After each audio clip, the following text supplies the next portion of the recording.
Welcome to new TV Telugu.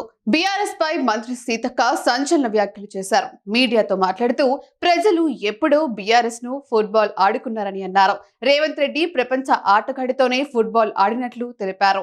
KTR తో football ఎట్లా ఆడాలో CM Revanth రెడ్డికి తెలుసునన్నారు.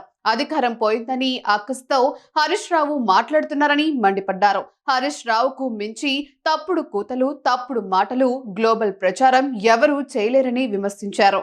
అధికారం పోయాక ఎవరో వాళ్ళ ఇంట్లో పడి గుంజుకున్నట్టుగా ఫీల్ అయి ఇష్టానుసారంగా మాట్లాడుతున్నారని ఫైర్ అయ్యారు. ప్రజలు బీఆర్ఎస్ కు 10 సంవత్సరాలు అవకాశం ఇచ్చారని, సరిగ్గా పని చేయకపోతే ప్రజలు అధికారం నుంచి దింపేశారన్నారు.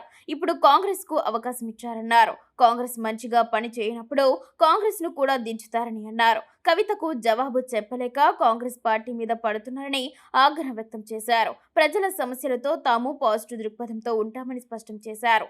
తప్పుడు మాటలు మాట్లాడితే ఫుట్బాల్ ఆడుకుంటామని మంత్రి సీతక్క హెచ్చరించారు. సరే, అది వేరే, ఆ తోలు తీసినప్పుడు చూద్దాం. కానీ ఇప్పుడైతే ఇది ఇప్పుడు ఉపాధి హామీ చట్టం మీద మేము మాట్లాడుతున్నాం. ఎందుకంటే చాలామంది పేదలు ఉన్నారు.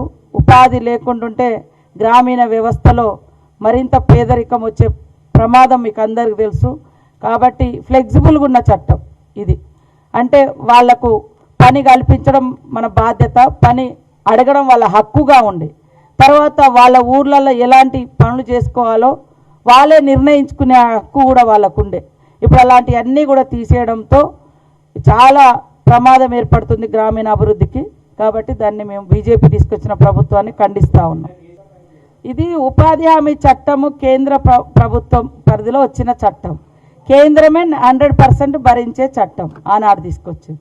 కానీ ఈరోజు బాధ్యతను వదిలేస్తున్నారు.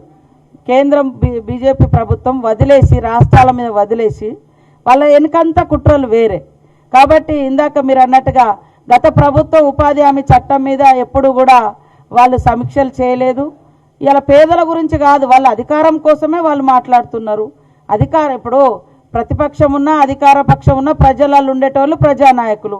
మేము అధికారం ఇస్తేనే బయటకు వస్తాం, అధికారం లేకుంటే బయటికి రామనేటోళ్ళు ప్రజల నాయకులు ఎట్లయితారో మీరు ఆలోచించండి.